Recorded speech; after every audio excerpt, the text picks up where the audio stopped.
Video பார்க்கும் அனைவருக்கும் வணக்கம். நான் உங்கள் வினோத். இன்றைக்கி நம்ம யூடியூப் சேனலில் என்ன பார்க்க போகிறோன்னா பார்த்தீங்கன்னா, அது ரொம்ப நாள்னு சொல்லலாம். அது ரொம்ப வருஷம்னு கூட சொல்லலாம். வீடியோ போட்டு கடைசியாக 1 வருஷத்துக்கு மேலே கூட ஆகலாம். அது 1.5 வருஷத்துக்கு கூட மேலே ஆகலாம். சரி, அது நமக்கு தேவையில்ல. இந்த வீடியோ நான் எதுக்கு போகிறேன்னா டிஎன்டிஇடி எக்ஸாம் எப்போ வேணால் வரலாம். ஓகே, அதுக்காக படிச்சுட்ருப்பீங்க. நான் 2022 நடந்த எக்ஸாமில் பார்த்தீங்கன்னா அதில் எந்த ஒரு அகாடமிக்கையும் போகாமல் நான் ஓனாக தான் படித்தேன். நான் எப்படி படித்தேன், நானும் முதலாக தான் படித்தேன். அதாவது எனக்கு அந்த எக்ஸாம் முதலாக தான் நானே தான் உட்காந்து ப்ரிப்பேர் பண்ணேன். நான் என்ன பண்ணேன், நான் எப்படி படித்தேன், என்னால் எப்படி இதிலே பேப்பர் 2 கிளியர் பண்ண முடிஞ்சுது, அதை பற்றி என்னுடைய அனுபவங்கள், நான் எப்படி சென்றேன், என்னுடைய இந்த எக்ஸாம் டைமில் தான் எப்படி நான் படித்தேன், அதை பற்றி தான் ஒரு சில தகவல்களை இந்த வீடியோவில் தரலான்னு இருக்கிறேன். ஓகே, அதை பற்றி நம்ம இந்த வீடியோவில் பார்க்குறோம். சரி, ஓகே. அதை பார்க்குறதுக்கு முன்னாடி நீங்கள் நம்ம சேனலுக்கு புது நபராக இருந்தால், இதுவரையும் நம்ம சேனலை சப்ஸ்கிரைப் பண்ணாமல் இருந்தால் நம்ம சேனலை சப்ஸ்கிரைப் பண்ணிட்டு பக்கத்தில் இருக்க பெல் பட்டனை அழுத்தி ஆள் கொடுத்துங்க. அப்போ தான் நான் போகிற வீடியோலாம் உங்களுக்கு வரும். ஓகே, நிறைய பேருக்கு டவுட் இருக்கும். உனக்கு என்னப்பா நீ நினச்சா போடுவேன், நினைக்கலாம் போடாமல் இருப்பேன் வீடியோ அப்படின்னு நினைக்கலாம். இல்லை, நான் ஏன் இத்தனை நாளாக போடாமல் இருந்தேன்னா அதை மட்டும் சொல்லி முடிச்சிடுறேன். ஏன்னா எல்லாமே என்ன சொல்லுவாங்க, ஜெயிச்சவன் சொன்னதான் கேட்பாங்க, இங்கே ஜெயிச்சவனுக்கு தான் மரியாதை அப்படின்னு சொல்லுவாங்கள்ல. சரி, எதாக இருந்தால் நம்மளும் ஜெயிச்சுட்டு பேசுவோம். நம்மளும் ஜெயிச்சுட்டு நம்ம எந்த பாதையில் சென்றோமோ அந்த பாதையில் சொல்லுவோம். அந்த பாதை உங்களுக்கு பிடிச்சிருந்தா அதை நீங்கள் பயன்படுத்திங்க, அதை நீங்கள் எடுத்துங்க. நான் சொல்கிறது எல்லாமே நீங்கள் எடுத்துக்கணும்னு நான் சொல்லலை. ஓகே, நான் என்ன ஃபாலோ பண்ணங்கிறத உங்களுக்கு சொல்லணும்னு ஆசைப்பட்றேன். ஓகே, என்னால் எப்படி முதல்ல ஜெயிக்க முடிஞ்சுது, அப்பா இதை தாண்டா நீ சொல்லிட்டு இருக்கும்போது அதை முதல்ல சொல்கிறான்னு கேட்குறீங்களா? சரி வாங்க.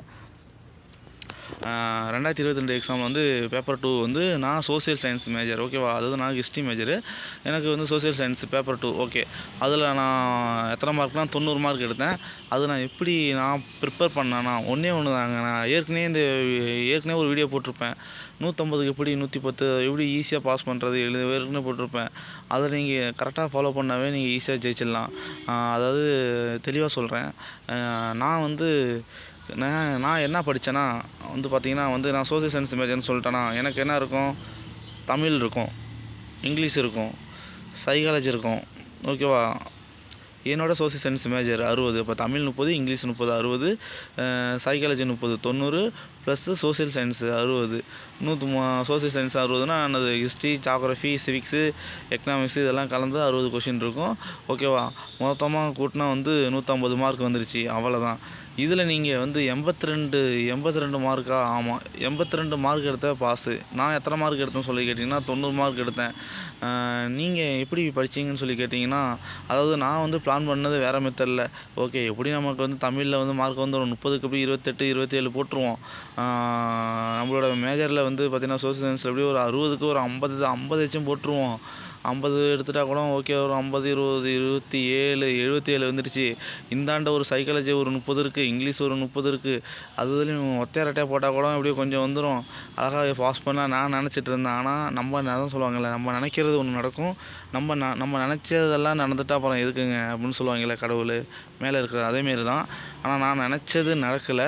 நான் நினச்சது நடக்காமல் இருந்தாலும் ஓகே, நான் நினச்சது பாஸ் பண்ணணும், இவ்வளோ மார்க் எடுக்கணும்னு நினச்சேன். அது எப்படி நிறைவேற்றுன்னு சொல்லி எக்ஸாம் கடைசி டைமில், ஏன்னா நான் ஹிஸ்ட்ரி மேஜருங்கிறது எங்களுக்கு எனக்கு பிப்ரவரி 14 தான் எக்ஸாம் நடந்தது. ஓகேவா, எனக்கு பிப்ரவரி 14 எக்ஸாம் நடக்குது. கடைசி 15ஆம் தேதி நடந்தது. 15ஆம் தேதிக்கு ஒரு நாள் முன்னாள் நடந்தது. நான் மதியம் எக்ஸாம் தான் போய் எழுதினேன். ஓகே, எங்கே எழுதினேன் நான் சொல்ல விரும்பலை. ஓகே, அது வேணாம்.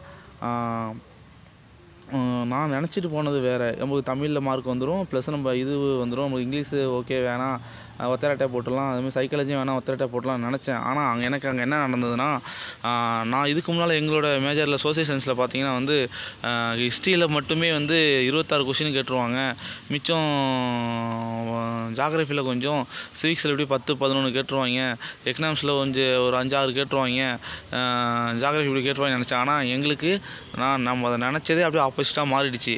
இதுக்கு முன்னால் அப்படி கேட்டிருந்தாங்க. நாங்கள் எதுனா எக்ஸாமில் பார்த்தீங்கன்னா ஹிஸ்ட்ரியில் ரொம்ப கம்மியாக கேட்டாங்க. அப்படியே ஜாகிரஃபியில் ஜாகிரஃபியில் தூக்கி வச்சுட்டாங்க கொஷின். எங்கே வச்சு ஜாகிரஃபியில் பார்த்தீங்கன்னா புவியியலில் பார்த்தீங்கன்னா அதிக கொஷின் வச்சுட்டாங்க. எல்லாம் 11th 12th. நம்ம படிக்கிறது எல்லாமே என்னது 6th ஜாகிரஃபி படிப்போம். அதை விட்டால் என்ன பண்ணுவோம் 7th படிச்சிருப்போம். 7th கூட படிக்க மாட்டோம், 6th படிப்போம், 10th படிப்போம். ஏன்னா டிஎன்பிசி படிக்கும்போது இதை மட்டும் தான் படிச்சிருப்போம். 10th நல்லா படிச்சிருப்போம். ஆனால் அவங்க தூக்கி வச்ச ஜாகிரஃபி கொஷின் எல்லாமே 11th 12th plus 11th 12th. அதனால் நம்ம 11th 12th புக்கே முதல்ல ஜாகிரஃபி புக்கு வாங்கவே மாட்டோம் டிஎன்பிசி படிக்கும்போது. ஓகேவா? சரி, ஓகே. ஆனால் அந்த டைமில் நான் சொன்னேன் எனக்கு எக்ஸாம் 14ஆம் தேதி தான் நடந்தது. நான் அப்போ என்ன பண்ணேன்னு சொல்லி பார்த்தீங்கன்னா, சரி ஓகே இப்படியே இருந்தால் ஓகே இதே நம்பிட்டு இருக்க முடியாது. திடீர்னு நம்மளுக்கு காலம் வந்துச்சுன்னா என்ன பண்ணுறது? முடிஞ்ச அளவு அப்பப்போ ஏன்னா ஒரு சில பேர் சொன்னாங்க இங்கிலீஷில் இப்படி கொஷின் வருது இப்படி கொஷின் வருதுன்னு சொல்லும்போது சரி ஓகே அதேமாரி கொஷின் வச்சு பார்த்துப்போன்னு சொல்லிட்டு நமக்கு எப்படியா இருந்தாலும் தமிழில் 6 to 12th வரையும் நீங்கள் எப்படி கேட்டாலும் நம்ம கன்ஃபார்ம் அடிச்சிடும். அது நம்பிக்கை ஆகிடுச்சு. 30ம் அடிச்சிடலாம். அப்படி இல்லை 1-2 கூட மிஸ் ஆனால் கூட 27 அடிச்சிடலாம்னு கன்ஃபார்ம் ஆகிடுச்சு. ஓகே சோசியல் சயின்ஸில் அடிச்சிடலாம் கன்ஃபார்ம் ஆகிடுச்சு. ஆனால் நான் போட்ட பிளானில் அப்படி வந்திருந்தால் தான் கொஷின் கன்ஃபார்ம். எது 60க்கு 50 எடுக்கிற மாரி. ஆனால் அவங்க கேட்டது இப்படி ஜாகிரஃபியில் தூக்கி கொஷின் வச்சுட்டாங்க. அதனால் எது வேணால் மாறலான்னு நினச்சிக்கிட்டு இங்கிலீஷை படிக்க அப்போ தான் எடுத்து எக்ஸாம்லாம் நடக்குது. எக்ஸாம் கொஞ்சம் எனக்கு ஆரம்பிக்கிறதுக்கு எனக்கு 14ஆம் தேதி மதியம் எக்ஸாமு. அதுக்கு முன்னாலே ஒரு 5-7 நாளாக 10 நாளாக தெரியல, சரியாக ஞாபகம் இல்லை. அதுக்கு முன்னாடி ஆரம்பிச்சிச்சு. அப்போ என்ன பண்ண ஒரு பேர் சொல்லுவாங்க அது காலையும் நடக்கும் மாலையும் நடக்கும். எங்களுக்கு இங்கிலீஷில் கொஷின் இப்படி வந்தது, எங்களுக்கு இப்படி வந்தது. அப்போ ஈஸியாக தானே இருக்குதுன்னு சொல்லிட்டு நம்ம பெருசாக படிக்க போகிறதில்ல. நம்ம ஸ்கூல் புக்கில் இருக்க இங்கிலீஷில் கிராமர் இருக்குது பார்த்திங்களா, அந்த கிராமர் பார்ட்டை மட்டுமே புக் பேக்கை மட்டுமே தான் பார்த்துட்டு போனேன். அந்த புக் பேக்கு எப்படி கொஷின் கேட்குறாங்கன்னு சொன்னாங்க. எங்களுக்கு இந்த டாப்பிக்கில் வருது, எங்களுக்கு இந்த டாப்பிக்கில் வந்திருக்கு, எங்களுக்கு இந்த டாப்பிக்கில் வந்திருக்கு அப்படின்னு சொல்லுவாங்க. நம்ம ஃப்ரெண்ட்ஸுங்களை எல்லாத்தையும் அப்படியே கலெக்ட் பண்ணி அது சம்மந்தமாக அப்படியே மட்டும் பார்த்துட்டு போயாச்சு. அதனால் நமக்கு கை கொடுத்துருச்சு. நான் ஓப்பனாக சொல்கிறேன் எனக்கு ஆனால் சரியாக தெரில. ஆனால் 90 மார்க்கு. தமிழில் 24 25 வந்தது. பார்த்தீங்கன்னா ஓகே இங்கிலீஷில் 16ஆன்னு தெரில, தெளிவாக சரியாக தெரியல. ஒன்று இங்கிலீஷில் 14 வந்திருக்கணும், இல்லைன்னா சைக்காலஜியில் 16 வந்திருக்கணும். இது ரெண்டுத்தையும் கூட்டினா 30 மார்க் வந்துருச்சு. மாற்றிக்கிட்டு இதுக்கு ஒன்று இதில் 14 இல்லை அதில் 16 இல்லை அதில் 16 இல்லை இதில் 14 என்னடா அது இதுன்னு சொல்லிட்டு இருக்கே, அதை விட்டுருங்க. இப்போ ரெண்டுத்தையும் கூட்டினா 30 வந்துருச்சு. ஓகேவா? இது இங்கே வந்துச்சு. என்னோடய மேஜரில் பார்த்தீங்கன்னா எனக்கு 31 கொஷினோ தாங்க வந்திருந்தது. அப்போ 33 கொஷின் வந்ததுன்னு நினைக்கிறேன். ஆமாம், அங்கே 33 கொஷினும் எவ்வளோ தான் வந்திருந்தது, ரொம்ப கம்மியாக தான் வந்திருந்தது. ஆனால் நான் என்ன மட்டும் அந்த இங்கிலீஷ் படிக்காமல் போயிருந்தேன்னா, அந்த கிராமர் பார்க்காம போயிருந்தேன்னா நான் கன்ஃபார்ம் இந்த எக்ஸாம் பாஸ் ஆகிருக்க மாட்டேன். தகுதி தேர்வில் நானும் இப்போ உங்களோட தான் உட்காந்து படிக்கிற நிலைமை ஆகிருக்கும். அதை தான் சொல்கிறேன்.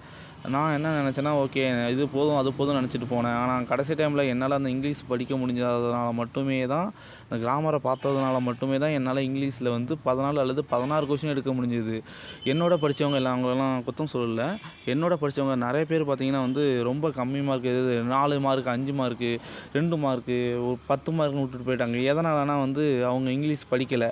ஏன்னா அவங்களுக்கு எனக்கு முன்னால் எக்ஸாம் நடந்துருச்சு. அப்போ நான் கொஞ்சம் சுதாரிச்சுக்கிட்டேன்னு சொல்லுவாங்கள்ல, சொல்லுவாங்களே ஒரு சில ஊரில் அவன் கொஞ்சம் முடிச்சுக்கிட்டான் அப்படின்னு சொல்லுவாங்களே, அதேமாரி தான் என்னால். அப்போ நமக்கு இப்படி ஆயிடுச்சா என்ன பண்ணுறது, நம்ம இதை விட்டால் வேறு வழி இல்லைடா, அப்பா இதிலே போயிடணுண்டான்னு சொல்லிட்டு கன்ஃபார்ம் இதிலே போயின்னு சொல்லிட்டு திருப்பி இன்னொரு எக்ஸாம் தான் நினச்சி பார்க்க முடியாது. எப்போன்னு கிடைச்சது இந்த ஒரு வாய்ப்பு அரிய வாய்ப்பு நமக்கான வாய்ப்பாக பயன்படுத்தின்னு சொல்லிட்டு சரி என்ன பார்த்துப்போம் வருது வரலன்னு சொல்லி நான் கரெக்டாக பார்த்தேன். எனக்கு அதேமாரி வந்துடுச்சு. சைக்காலஜிலையும் அதேமாரி எனக்கு கை கொடுத்துருச்சு. என்ன தான் இருந்தாலும் நீங்கள் எந்த தான் புக்கை பெரட்டி நாகராஜா அந்த புக்கு இந்த புக்கு மங்கள் அந்த புக்குன்னு சொல்லுவாங்க. நீ எந்த புக்கை பெரட்டி போட்டாலும் அந்த டைமில் அந்த 3 மணி நேரத்தில் நீ உட்காந்து எழுதுவீங்களே, உங்கள் மைண்டு ஆன்சர் சொல்லும் பாருங்கள். உங்கள் மைண்டு எந்த ஆன்சர் ஃபஸ்ட்டாக சொல்லுதோ அந்த கொஷினை படிச்சுட்டு அதை மட்டுமே டிக் பண்ணுங்கள், வேறு எதுவும் டிக் பண்ண தேவையில்லை. அப்படி பண்ணதால தான் என்னால் சைக்காலஜிலையும் அவ்வளோ மார்க் எடுக்க முடிஞ்சுது. ஓகேவா? இதனால் மட்டுமே தான் என்னால் 90 மார்க் எடுக்க முடிஞ்சுது. நான் வேணால் என்னோடய நெக்ஸ்ட் வீடியோவில் என்னோடய மார்க்கை நான் வேணால் காமிக்கிற மார்க்குனா டெட்டு சர்டிஃபிகேட்டு பாஸ் பண்ணுறப்பல அந்த சர்டிஃபிகேட்டு ப்ளஸ் எத்தனை மார்க்குங்கிறத காமிக்கிறேன். ஓகே நான் இப்படி தான் படித்தேன். அதாவது நீங்கள் என்ன படிக்கணும் ஃபஸ்ட்டு தமிழில் தெளிவாக வச்சுக்கோங்க. தமிழில் 30 கேட்குறானா 27 28 அடிக்கிற மாரி பார்த்துக்குங்க. தமிழ் தான் புக்கில் இருக்குது அப்படியே தான் வரும். 6 to 12th புக்கு வரையும் படிச்சுக்கோங்க. ஏன்னா 12th புக்கு வரையுமே கேட்டிருந்தாங்க. அதேமாரி பார்த்தீங்கன்னா எல்லா போர்ஷனுமே 6 to 12th வரையும் கேட்டிருந்தாங்க. பேப்பர் 2க்கு தான். ஆனால் நாங்கள் எதிர்பார்த்த மாரியே நடக்கலை, ஆப்போசிட்டாக நடந்தது. நான் நினச்சது அந்த ஹிஸ்ட்ரியில் அதிக கொஷின் வரும் அப்படின்னு நினச்சேன். ஆனால் அந்த கடைசி தூக்கி நீ நினைக்கவே நான் எடுத்துருவான கொஷின் அவங்க ஜாகிரஃபியில் தூக்கி வச்சுட்டாங்க. அதனால் கொஷின் இப்படியும் வருங்கிறதுக்கு நாங்கள் எழுதின எக்ஸாமே ஒரு எக்ஸாம்பிளாக இருக்குங்க. நாங்கள் எழுதின எக்ஸாமே ஒரு எக்ஸாம்பிளாக இருக்கலாம். ஓகே. அதனால் என்ன சொல்கிறேன்னா, தமிழை நல்லா படிச்சிங்க. உங்கள் மேஜரை தெளிவாக இருந்துக்குங்க. ஓகேவா? நீங்கள் உங்கள் மேஜரை தெளிவாக இருந்துக்குங்க. ப்ளஸ்ஸு இங்கிலீஷை பார்த்துங்க. நீங்கள் சைக்காலஜி படிக்கலாம் பிரச்சனை இல்லை. இங்கிலீஷில் அந்த ஒவ்வொரு இதுலேயும் புக் பேக்கு பின்னால் இருக்கும்ல சின்ன சின்ன கிராமர், அந்த புக் பேக்கில் இருக்கிறது மட்டுமே படிச்சிருப்போங்க. வேறு எதுவுமே வேணாம். மேட்ச் த ஃபாலோவிங் மாரி கொடுத்துருப்பாங்க பாரு, இடியம்ஸ் எல்லாம் கொடுத்துருப்பாங்க பாரு. அதில் தான் கொஷின் அப்படியே அழகாக வந்தது. சின்ன சின்ன கொஷின் தான் ஈஸியாக. இங்கிலீஷ் தான் ரொம்ப ரொம்ப ஈஸியாக. என்ன சொல்கிறது, நான் தினைக்கும் ஒரு 2 மணி நேரம் 1 மணி நேரம் 2 மணி நேரம் 1 மணி நேரம் மட்டும் தான் படிச்சுட்டு இருந்தேன். ஆனால் அந்த ஃபஸ்ட்டு 2 நாள் இப்படி படிச்சிருந்தேன். இது பத்தாது, நம்ம மற்றதெல்லாம் படிச்சிட்டோம், இங்கிலீஷில் மார்க் வந்தால் தாண்டா இன்னொருத்த நீ பாஸ் ஆக முடியும்னு நினச்சிட்டு நான் கடைசியில் ஒரு நாள்லாம் ஆஃப் டே மாரி பார்த்தீங்கன்னா மேக்ஸிமம் நான் ஒதுக்குனது ஃபுல்லாமே கடைசியாக இங்கிலீஷ் மட்டும் தான். அந்த நான் சொன்னல அதேமாரி எக்ஸாம் ஆரம்பிச்சது அப்புறமேலுக்கு நான் படித்தது ஃபுல்லாகவே இங்கிலீஷ் தான் டைம் இருக்கும். ஏன்னா அதுக்கு மேலே வந்து நான் புக்கு தொட்டதே கிடையாது. ஏன்னா இங்கிலீஷு சுத்தமாக வராது, எனக்கு சுட்டு போட்டாலும் வராது. ஆனால் இன்றைக்கி நான் ஒரு பட்டதாரி ஆசிரியர் ஆக போகிறேன். அப்பாயின்மெண்ட் எக்ஸாம் எழுதியிருக்கேன். அப்பாயின்மெண்ட் எக்ஸாம் கன்ஃபார்ம் கிளியர் ஆகிடுவேன். ஓகே. அதை பற்றி நான் பிறகு சொல்கிறேன். அப்பாயின்மெண்ட் எக்ஸாம் எப்படி படிக்கணும்னு சொல்லிட்டு நான் எப்படி படித்தேங்கிறத சொல்லிவிட்டு, இதில் இன்னும் ஒரு சில இதெல்லாம் உங்களுக்கு டவுட் இருந்தால் கேளுங்க, உங்களுக்கு சொல்கிறேன். அதாவது நீங்கள் ஆர்ட்ஸாக இருந்தீங்கன்னா பார்த்தீங்கன்னா, அதாவது நீங்கள் ஆர்ட்ஸ் ஸ்டூடெண்ட் தான் இருந்தீங்களா, நீங்கள் ஆர்ட்ஸ் ஸ்டூடெண்ட்னா என்னது, தமிழ் இங்கிலீஷு ப்ளஸ்ஸு ஹிஸ்ட்ரி படிச்சிருந்தீங்களா வந்து உங்களுக்கு இப்படி இருக்கும். தமிழ் ப்ளஸ்ஸு இங்கிலீஷு, சைக்காலஜி, அப்புறம் உங்களோட மேஜர். ஓகேவா? அது மேஜர்னால் சோசியல் சயின்ஸ் வந்துடும் ஆர்ட்ஸுக்கு. அதே சயின்ஸாக இருந்தீங்கன்னா சோசியல் சயின்ஸ் வராது. ஓகேவா? உங்களுக்கு மேக்ஸும் சயின்ஸும் இருக்கும். மிச்சம் 3மே ரெண்டுக்கும் ஆர்ட்ஸுக்கும் சயின்ஸுக்கும் காமன் தான். அது 2ஆக பிரிச்சுருவாங்கங்க பேப்பர் 2. ஒன்று சயின்ஸ் ஸ்டூடெண்ட்டு, ஒன்று ஆர்ட்ஸ் ஸ்டூடெண்ட்டு. சயின்ஸ் ஸ்டூடெண்ட்டுக்கு வந்து சோசியல் சயின்ஸ் இருக்காது, ஆர்ட்ஸ் ஸ்டூடெண்ட்டுக்கு வந்து சயின்ஸு மேக்ஸ் இருக்காது. இதாங்க டிஃப்ரெண்ட்டு, வேறு ஒன்றுமே இல்லை. அவங்க மேஜரில் தெளிவாக இருந்துக்குங்க. ப்ளஸ் தமிழ் இங்கிலீஷ் தெளிவாக படிச்சிங்க. நீங்கள் பாஸ் ஆகிறதா யாராலையும் தடுக்க முடியாது. இதான் நான் பண்ணது.